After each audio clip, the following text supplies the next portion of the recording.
What's happening, everybody? It is Tuesday night and the last day of January. So figured we get this giveaway done today. A little late on it. I've been super busy, but I didn't have a chance to order anything. And sometimes personally I like more personable gifts for these giveaways. It's really easy to I don't even know why I'm wearing these. It's really easy to order uh, a flag or a sign um, online and give that away. But I think I really enjoy giving away uh, the ads that I've framed because they're cool. And it's kind of something that I like to pay that coolness forward. As corny as that sounds, I just think they're cool. Hopefully, the people that receive them think they're as cool and get them posted up in their garage or whatever. But I think I'm going to pick one of these to give away tonight. Um, I still haven't replaced the ones that I've taken down. So I've already taken down, see here. Wow, six. So I got to replace six, and there's going to be a seventh one I have to replace. So I need to dig out my collection of ads and find one to replace. But they're all cool. I really don't want to get rid of any of them. Um, let's do this one.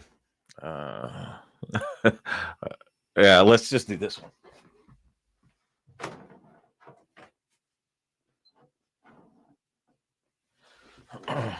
Fresh off the wall. This is the announcement of the 68 Super Bee.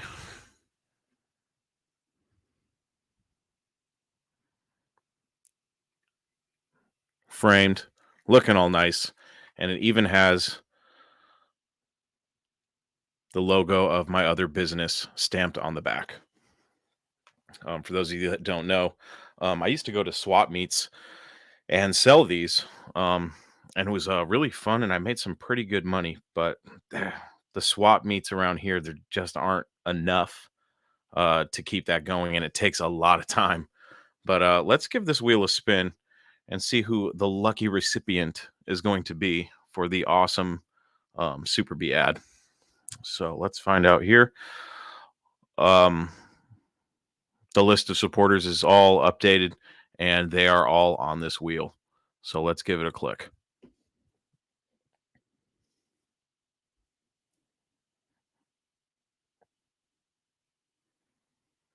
Winner, winner, chicken dinner. Bubba, I will be reaching out to you and getting your, and we'll get you this shipped out, buddy. Um, thanks for playing, folks. Sorry it took me so long. um, Joe's Mopar messes in the house on YouTube. Uh, Joe, I don't have a way for people to support me outside of Facebook yet. Other than going to my website and buying a t-shirt. That always helps. Um, but I'm working on something. I know there's like a website called Buy Me a Coffee or something like that, and you can get like buy me a beer too. So I think I might do that. Um, but I'm trying to figure out how to revamp my supporter platform because I don't know if Facebook's the right thing. I know there's Patreon and a couple other ones, but I really haven't figured it out yet. I really wish I could go back because Facebook suggested a monthly amount, and I really wish I could modify that, but I can't. So I'll probably be moving the platform somewhere else, but for now, I'm just going to ride with this. I've got too much stuff going on. Um, Joe, you asked about the Roadrunner. The Roadrunner, I have a bunch of parts for it. Um, Here's an update for those of you that are watching. I talked to Jamie from Pass and Performance, and I know a lot of people were just saying, "Hey, just button up the transmission and send it." Jamie looked at it and we talked, and he was gonna he was advising me on what I should probably replace on it, and it wasn't just a basic rebuild kit. And I have a lot of parts that are not correct for um, my particular body style. the 72. Um, the shift rods aren't correct. The Hurst competition shifter mechanism is not correct. A bunch of stuff not correct. Um, and he was asking me basically if I felt comfortable rebuilding the transmission. I said, normally I would, with the exception of I'm under pressure. And if I were to screw up, which let's be honest, there's a high probability that that's possible. Um, and I have to, for some reason, pull the transmission again before muscle cars at the strip, I could screw myself. So he offered to actually send me a crate and do the rebuild for me. Um, and on one hand, it was like a huge weight lifted off my shoulders. And on the other, I was super disappointed because I was like, I kind of wanted to build it, but I just didn't want to have to build it under pressure. And there was a lot more into that story because my friends at CarTech reached out to me and they wanted me to do a step-by-step video on all of it. And I'm like, oh God. So I'm like, that sounds fun. And I would love to do that, especially coming from somebody who's never cracked open an 833 before. It would be great content. But I'm like, okay, so I gotta, not only do I have to rebuild this transmission, but produce this content. And it was just, I got to be honest. I was like, it's probably going to not happen the way I imagine it because I'm under pressure. So I opted to take Jamie up on his offer and I'm sending my transmission to him, have it rebuilt right. And then somewhere down the line after Matt's, I'll probably find an 833 and then do a rebuild video on that. That'll be a lot of fun. So that's the plan for that. So I don't have to worry about the transmission until it gets back and getting it back in the car. So, other than that, I have quite a few parts on back order that I ordered, but a lot of stuff has come in, namely the wiring, so I can do the underdash wiring kit and all the other the engine bay harness and all the light harnesses and stuff. Get all that done. I want to prep the roof of the car for the headliner. It's got a little bit of surface rust. It did have a roof skin installed on it when all the metal and bodywork and paint stuff was done. So it's got a little surface rust. So I got a Por 15 rust encapsulation kit that should be good. And I opted to do because the car is straying a little bit away from OE correct. I did opt for sound deadening. So I'll be putting I didn't like the idea of a jute padding above the headliner, and I could be screwing that up. But I'm gonna do sound deadening on the roof and the floor. Trunk is going to stay the way it is. And then the doors, I'll do some on there. The interior, so Legendary, I'm sure you guys have heard me talk about this. Legendary interiors, they were out 33 weeks for upholstery. And I was like, shit, well, I can't wait 33 weeks. So I opted for PUI. And so many people told me don't get PUI, but I'm like, well, something's better than nothing. So I ordered PUI. The back seat still hasn't gotten here yet. I'm pretty sure that's back ordered. The front seat covers did get here. The good news is for the back seat, I do have a back seat in the car. It just needs to be cleaned up. And there's a couple spots that are torn. I could probably just patch up for the time being. So I'll probably end up doing that. The front seat covers, however, they sent me the covers. They didn't send me any listing wire. Now, I could just go to an upholstery shop and pick up some listing wire, probably pay them a few bucks. It's the principle of the whole thing. If I pay $800, send me some listing wire. And I'm going back and forth with not PUI, but the distributor for them. And it's starting to piss me off because they were supposed to get back to me. So now I got to call them, get that figured out. I've got a front suspension rebuild kit. I need to look at the brakes. They aren't looking very promising. I'm at least going to have to get the front rotors resurfaced and get those turned and then get the drums in the back turned. I'm pretty sure. I need to install the rear sway bar, finish the fuel system. Everything's pretty much ready to go. I just need to go to inline tube and get some tubes. Brakes need to go in. Windshield wiper motor, if I really want to get that detailed, needs to go in. Interior needs to go in. But before the interior goes in, I want to have the headliner and the front and back glass done. I found some people to do that so that it can be done right and I can just be over it. One thing, the longer this car sits in my garage and the closer I get to it, There are some nibs in the paint and a little bit of orange peel. It was never, I don't believe, just based on what I'm seeing, that it was ever cut and buffed after it was painted. I'm pretty sure Pete was going to put the car together and do that final work later on down the line. So having a past of detailing cars, I may take that on myself. The only thing is I'm super nervous because I have not cut and buffed a car in over 15 years. So to cut this paint job, uh, I'm kind of scared. I gotta be honest. I'm being a pussy about it because I don't want to fuck it up. But it's a lot of money to take it to a professional to do a paint correction on it. So I'm on the fence of what I'm going to do there. It's really not that big of a deal. The car is nice, the nicest car I've ever had. It's just got a couple little nibs in the paint, things that would bother me. But I mean, I would have no problems driving the car as it is. It would just bother me because Pete did a great job, and I'd like to see it through and have it be perfect. So, still lots to do. I got a bunch of parts I need to order and stuff. Nothing too crazy. But as soon as the wiring's done, transmission's back, we should be able to fire off the car. So that's the plan there.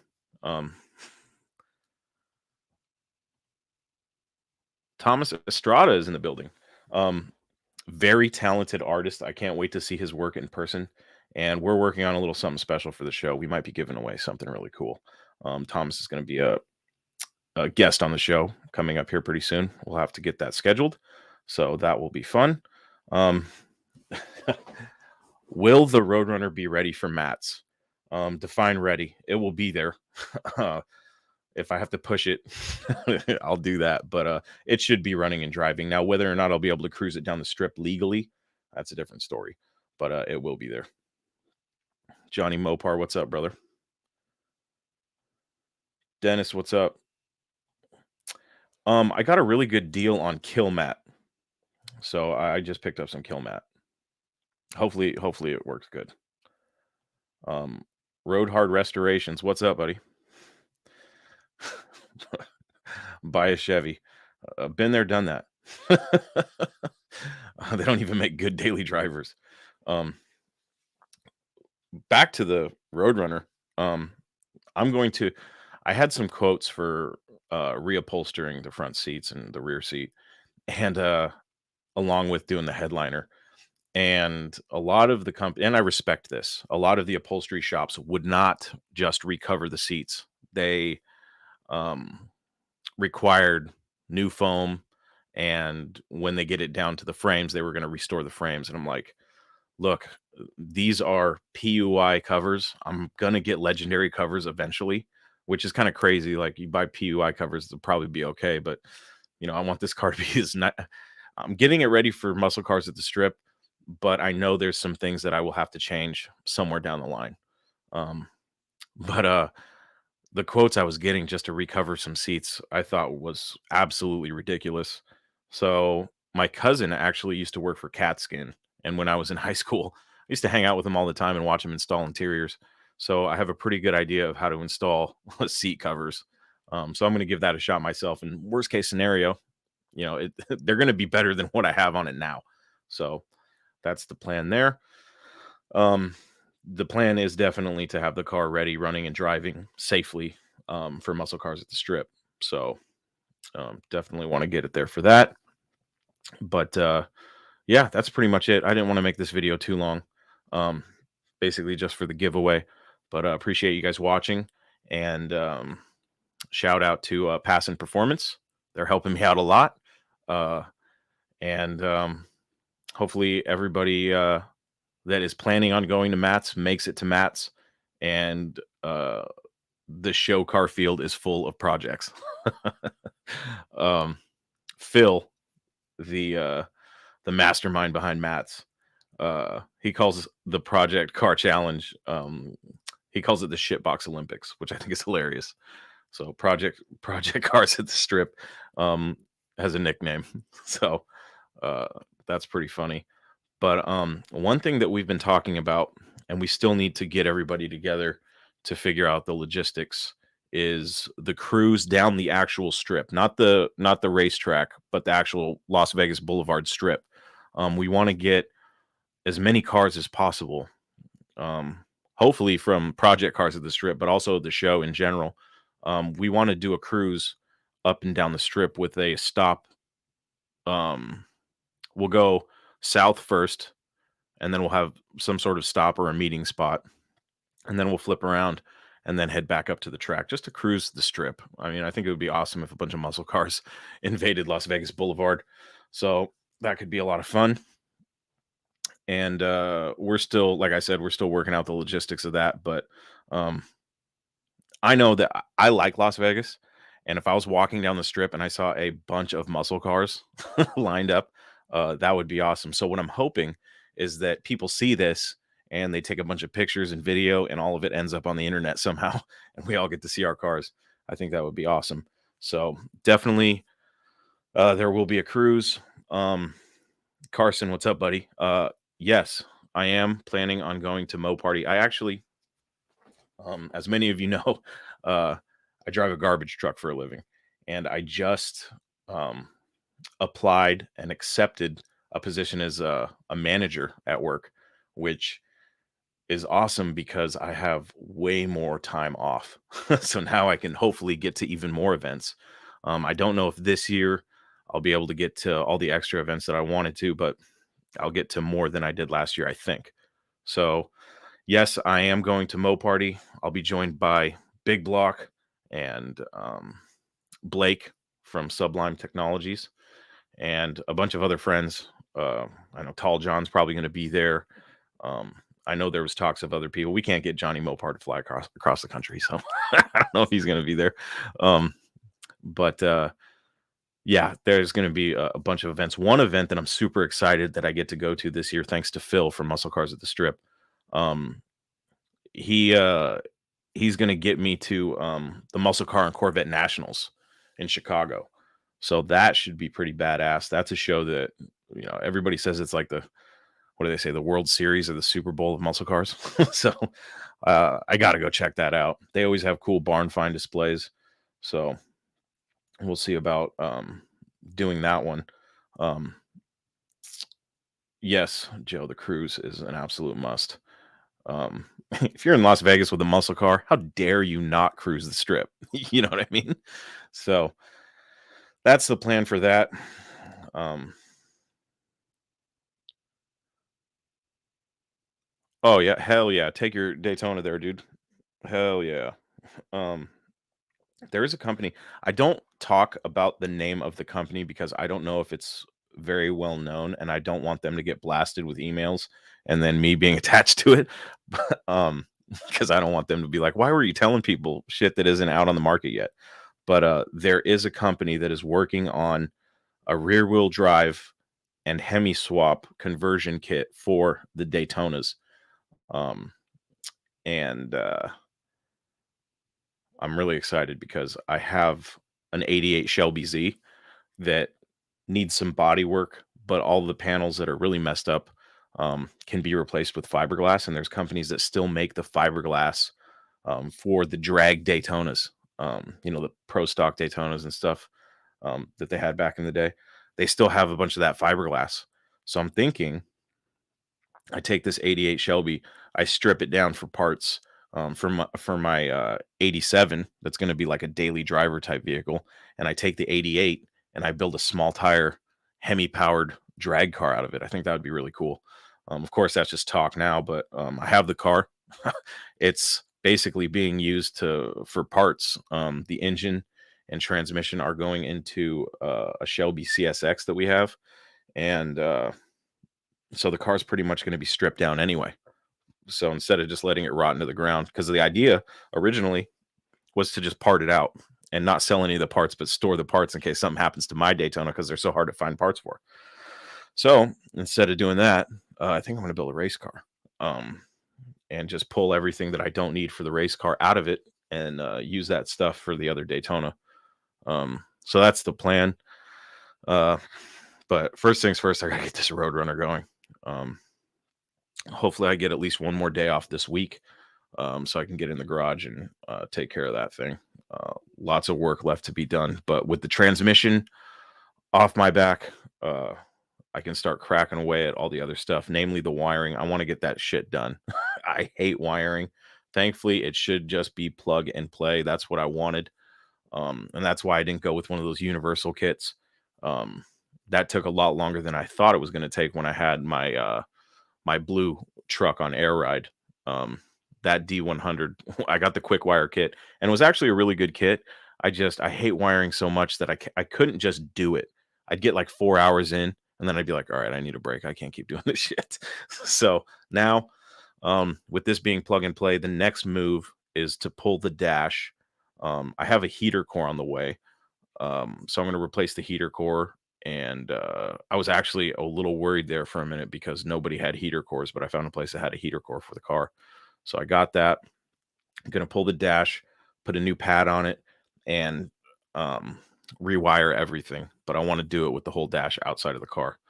I think that's going to be easiest for me. I don't want to rewire it laying on my back.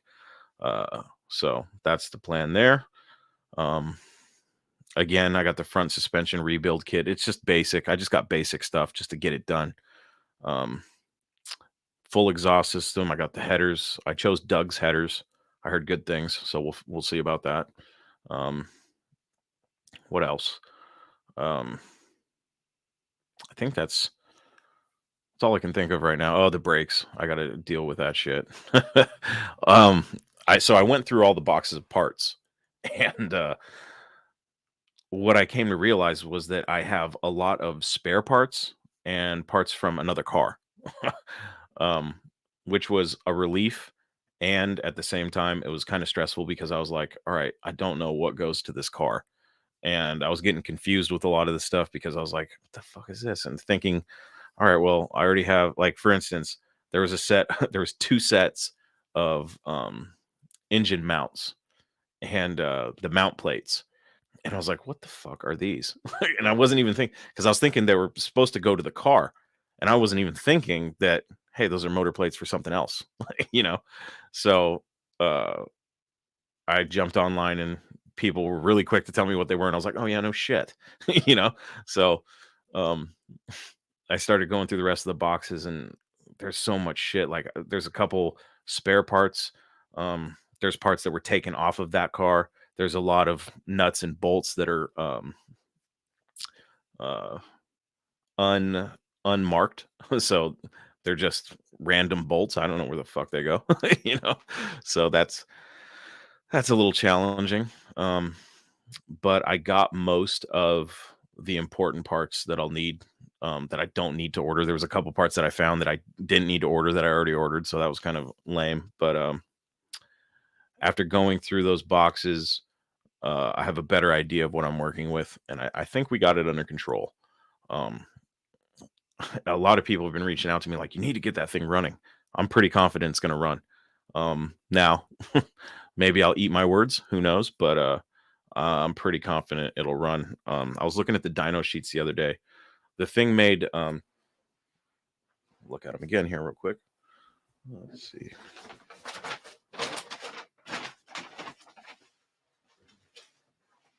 For a little 340 with a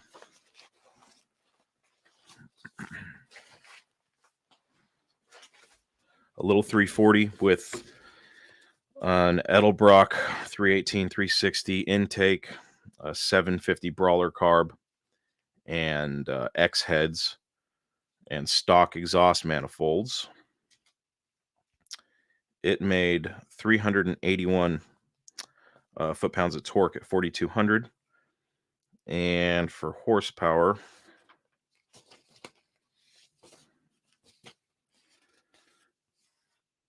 it made 350 horsepower at 5,400.